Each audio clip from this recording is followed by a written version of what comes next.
بوی باران، بوی سبزه، بوی خاک،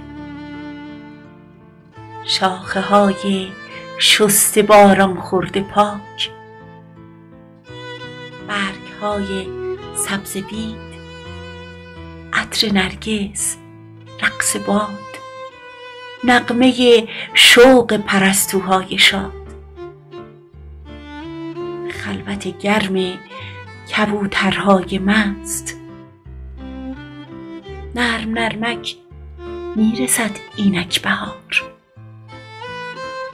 خوش به حال روزگار، خوش به حال چشمه ها و دشت ها، خوش به حال دانه ها و سبزه ها، خوش به حال غنچه های نیمه باز،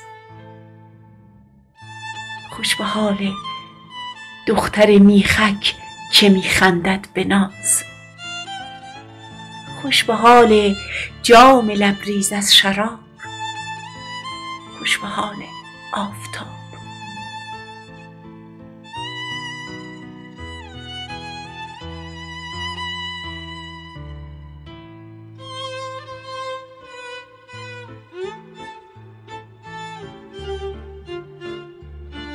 ای دل من، گرچه در این روزگار جامه رنگین نمی پوشی به کام،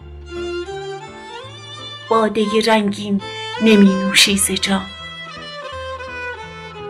نقل و سبزه در میان سفره نیست، جامت از آن می که می باید تهیست.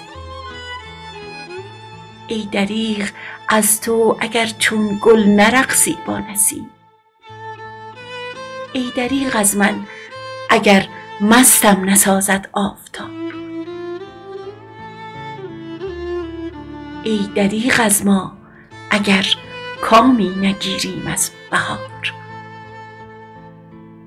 گر نکوبی شیشه غم را به سنگ، هفت رنگش می شود 70 رنگ.